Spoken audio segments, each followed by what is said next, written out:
Ramón Patterson, corresponsal de Parlamentario de Televisión Española en Bruselas. Buenos días. ¿Qué tal? Quería empezar preguntándole cómo es el día a día de un corresponsal. Más aburrido de lo que parece, sobre todo de una corresponsalía como la de Bruselas.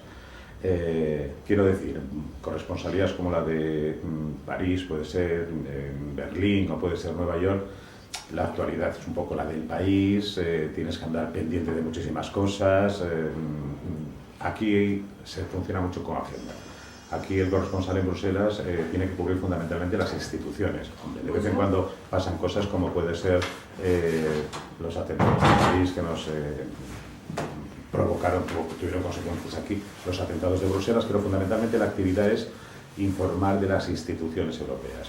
Y ahí se funciona mucho con agenda, lo cual te facilita también un poco el trabajo, porque si no sería imposible cubrir eso, una persona sola.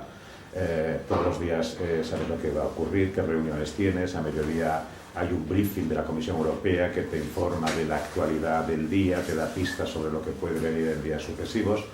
Y entonces, bueno, en ese sentido es, ya digo, relativamente cómodo, pero el 95% de la información que se hace desde Bruselas, que cubre Bruselas, Holanda, Luxemburgo y también Estrasburgo, que es donde está, como sabéis, la sede, otra sede del Parlamento Europeo, que se celebran los plenos, se funciona mucho con agenda. Y al mismo tiempo los corresponsales españoles, nos vemos todos los corresponsales de los medios, pero los corresponsales españoles, que es un grupo bastante nutrido, nos vemos también muy habitualmente y es muy fácil, no sé si os molesta, es muy fácil estar todos en contacto, somos muchos, nos intercambiamos información, es una corresponsalía en la que se trabaja muy bien. Yo intuyo que el corresponsal en Washington ve a otros corresponsales españoles solo en coberturas hispanas, por decirlo de alguna manera, cuando va el presidente del gobierno, cuando va algún ministro, cuando hay alguna cosa de esta. Aquí es que nos vemos todos los días porque estamos todos los días todos en lo mismo, ¿no? Claro.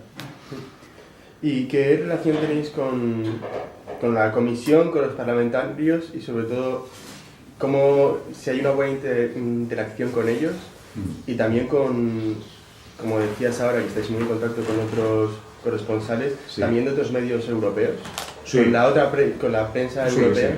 Vamos a ver, aquí a la rueda de prensa de mediodía, al briefing que da el portavoz de la comisión, vamos todos los medios.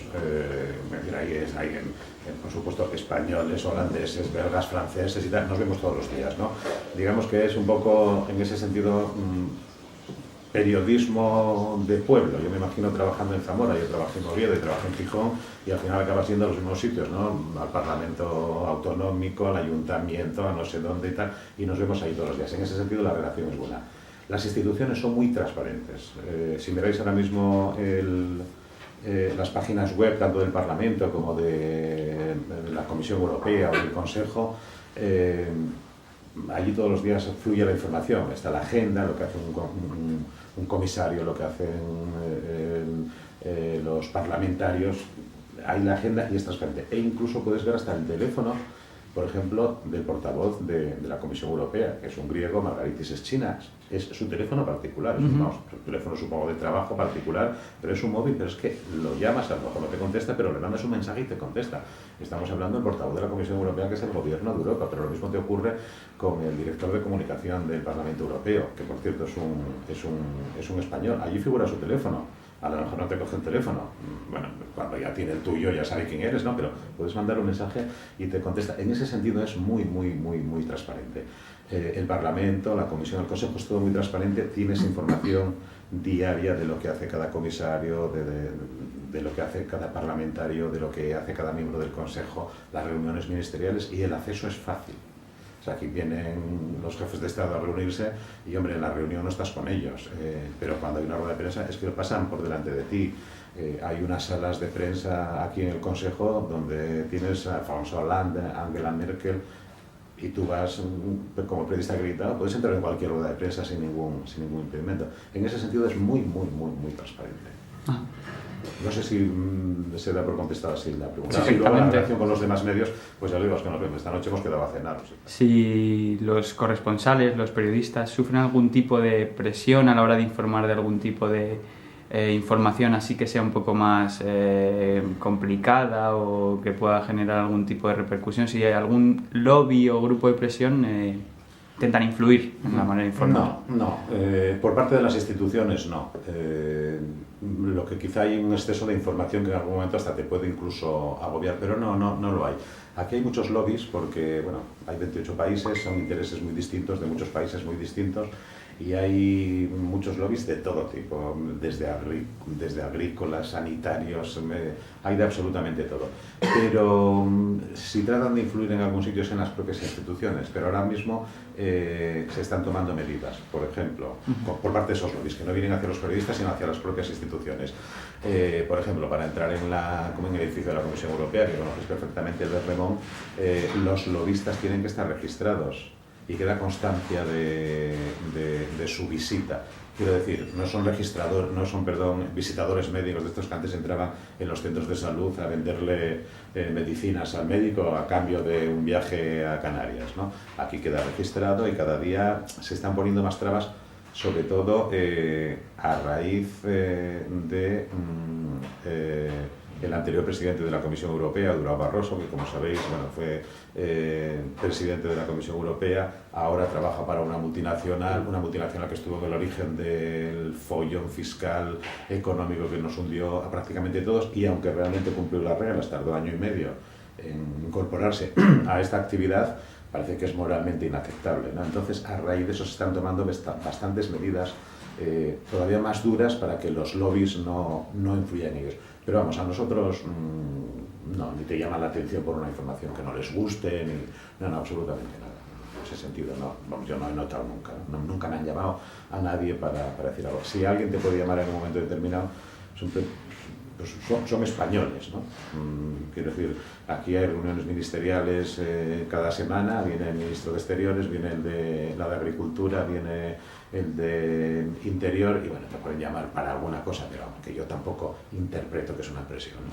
Es para, como digo yo, venderte motos. Ajá. Ok, pues Brexit, teniendo en cuenta la coyuntura actual, ¿cómo se está viviendo aquí? ¿Cómo crees que se está informando del tema? Y ¿cómo percibís que se esté tomando desde la Unión Europea y desde los parlamentarios?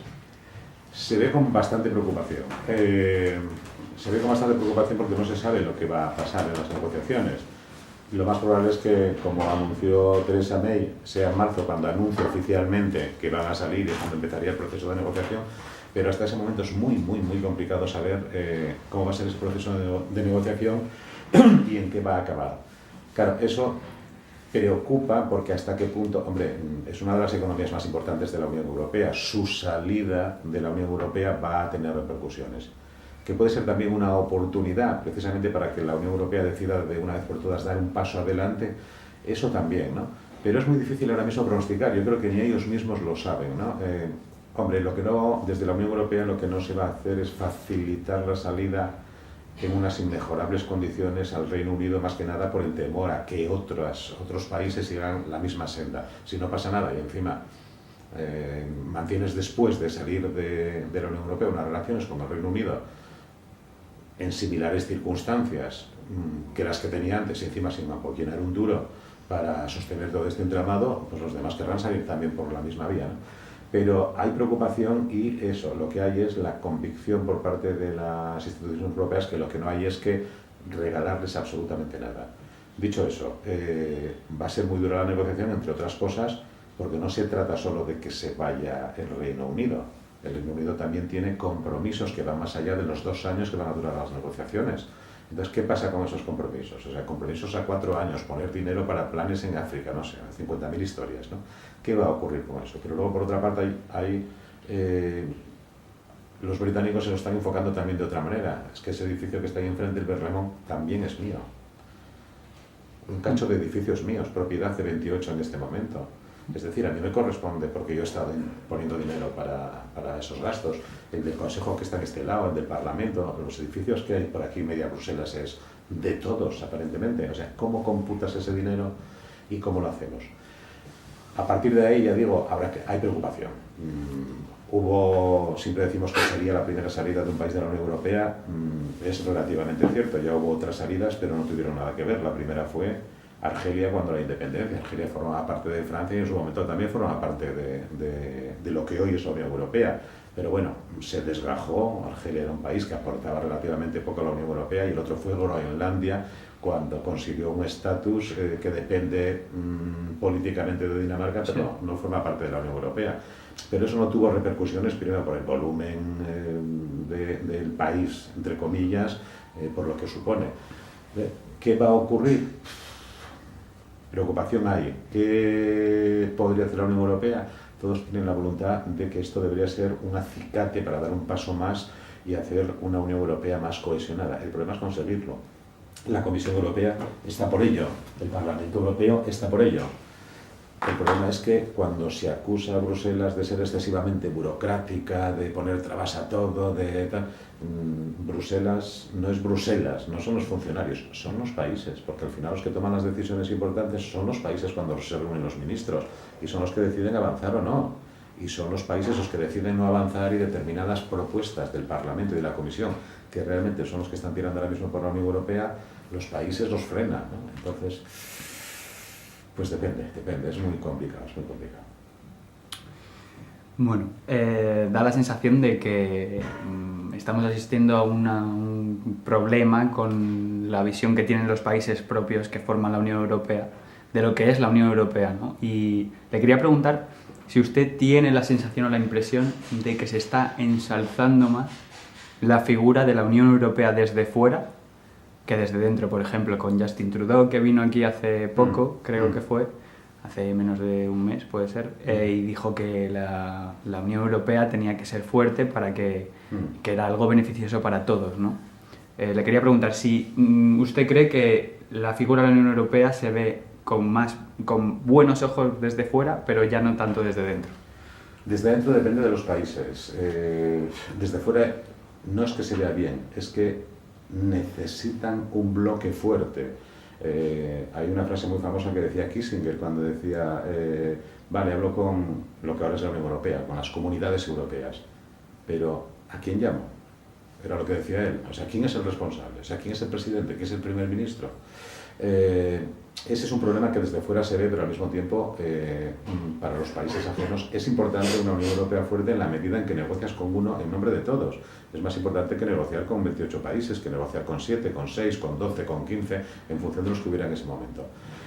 Desde dentro existe esa percepción que yo os comentaba antes de algunos países. Por ejemplo, España es uno de los más europeístas cuando se hacen encuestas. Eurostat hace encuestas y España siempre sale como uno de los más europeístas. Es verdad que nosotros entramos en un momento en el que nos benefició mucho formar parte de la Unión Europea. Salíamos de una época histórica donde éramos casi un país tercermundista. Parecíamos más un país del norte de África que del sur de Europa, ¿no? Y la Unión Europea nos ayudó mucho y eso yo creo que nos dio una visión bastante importante. Luego hay otros países donde lo que os decía antes, siempre se traslada que esto es una decisión de Bruselas. Esto es una decisión de Bruselas. No, ¿cómo que es una decisión de Bruselas? Es una decisión tuya. Hay decisiones que se pueden bloquear. En el Parlamento Europeo hay diputados de todos los países. En la Comisión hay comisarios de todos los países. Siempre se trata desde los países echar las culpas a la Unión Europea. El europeísmo en este momento está en baja como consecuencia de numerosos problemas. La crisis económica, la Unión Europea no reaccionó suficientemente bien para afrontar el problema.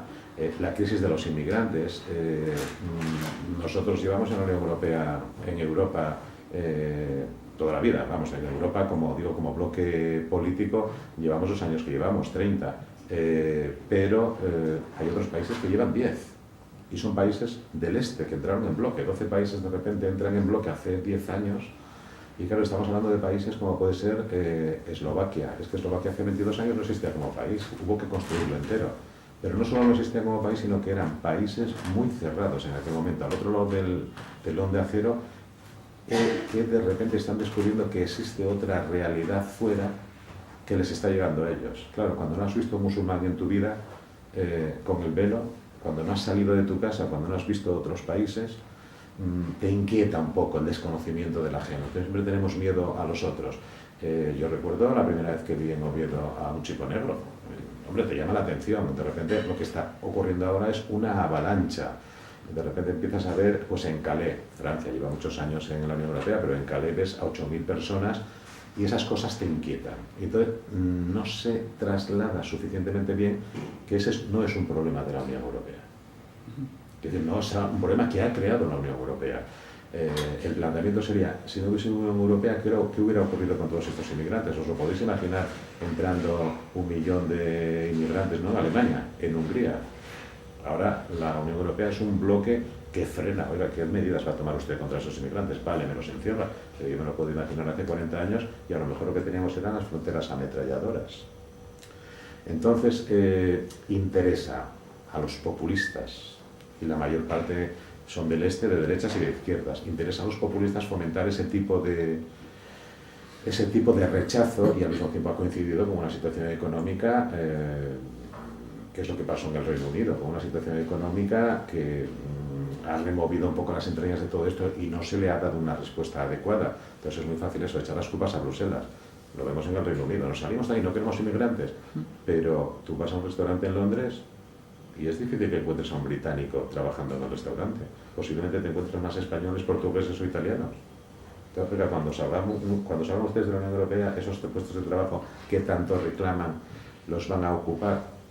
Y por otro lado, los populismos, ¿qué fibras sensibles están tocando? Están tocando las fibras sensibles de los más retrógrados, y lo digo en el buen sentido. O sea, conservadores son todos, incluso de izquierda. Si hablamos de conservadores siempre como gente de derecha, pero también hay conservadores de izquierda, ¿no? Hay más conservador que el comunista. ¿Quién ha votado el Brexit en el Reino Unido? La gente mayor. La gente joven ha salido, quiere seguir saliendo. Decía Pío Baroja con buen criterio que el nacionalismo se cura viajando y el carlismo leyendo. Y eso lo hace la gente joven. El que siempre está pegado al terruño es el que tiene miedo, es el que tiene menos cultura, es el más ignorante, es el que tiene miedo a los de fuera.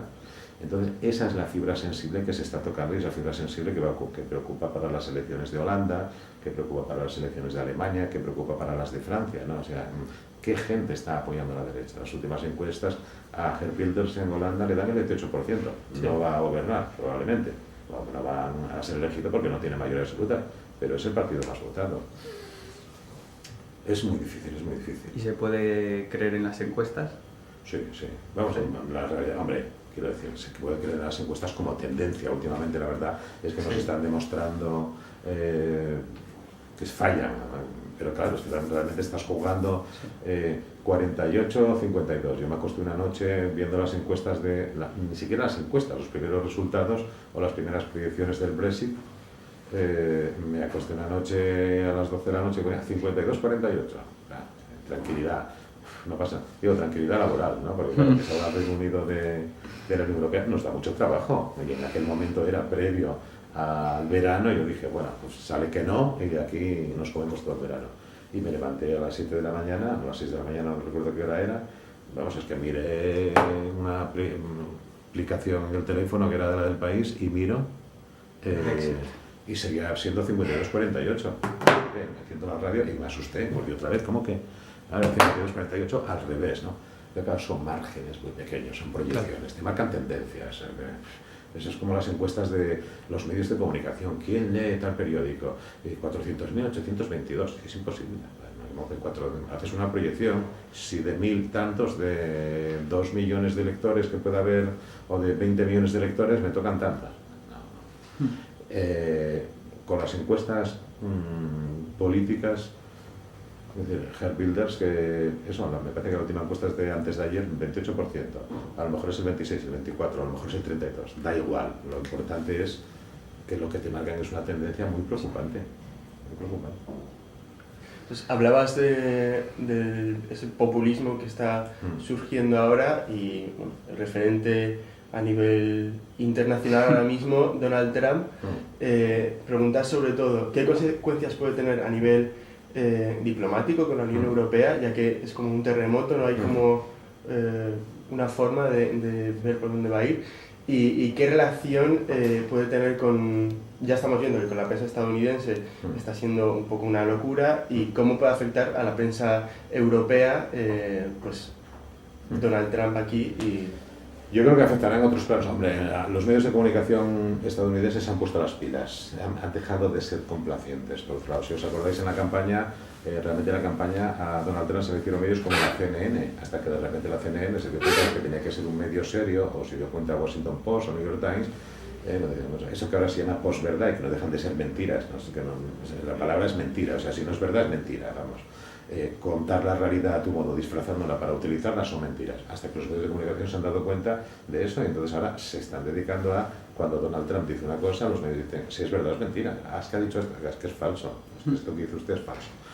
Yo creo que Donald Trump es un peligro por su imprevisibilidad para todo el mundo, no solo para la Unión Europea, sino simplemente está dando palos que no parecen muy claros en qué sentido va, qué es lo que quiere.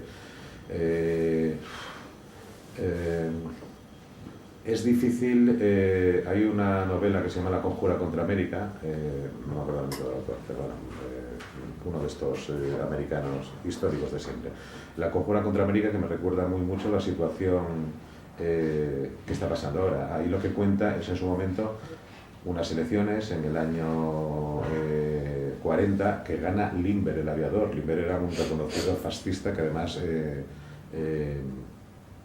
adoraba a Hitler, formaba parte del lobby constructores, empresarios y que ganan las elecciones Lindbergh, ¿no? Y en este caso lo que hace no es ir contra los inmigrantes, que en aquel momento no debían ser preocupantes, sino contra los judíos, ¿no? Entonces es un poco esa misma situación de imprevisibilidad. ¿Qué hace este hombre?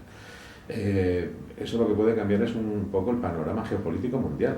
Porque, claro, no deja de ser el imperio, no deja de ser la primera potencia mundial. En función de las decisiones que tome él, los demás vamos a ir detrás, con lo que sea, para ponernos enfrente o para ponernos a la cola y seguir su estela. Y tenemos por un lado Europa, pero tenemos Japón, tenemos China, nadie sabe lo que va a ocurrir.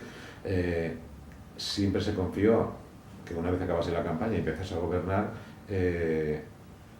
en el gobierno ya se matizase mucho esas cosas que dice o que decía, se matizan relativamente.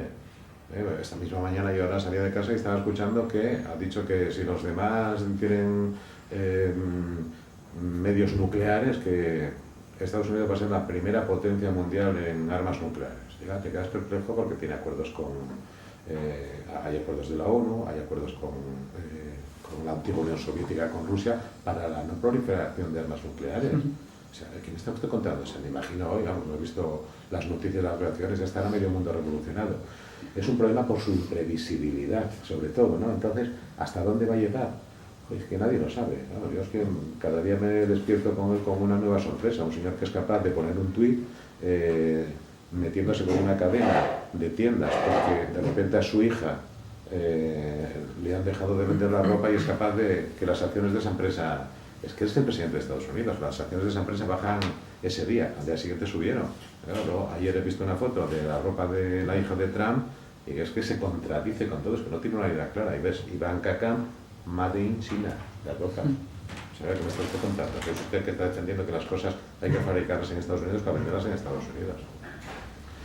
Pero no sé, me parece un hombre tan absolutamente imprevisible. La confianza estaba en la gente de la que se iba a rodear, pero estamos viendo que son como él o peor que él, ¿no? El que acaba de nombrar responsable de medio ambiente es un tipo que se acaban de filtrar más de 60.000 documentos en sus relaciones con las petroleras, cuando él era fiscal de Oklahoma, y las petroleras le mandaban emails diciéndole, yo creo que esto debes hacerlo así, escrito. O sea, no sé,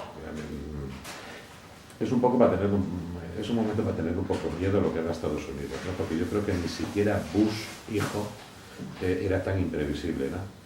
No sé, es difícil, ¿no?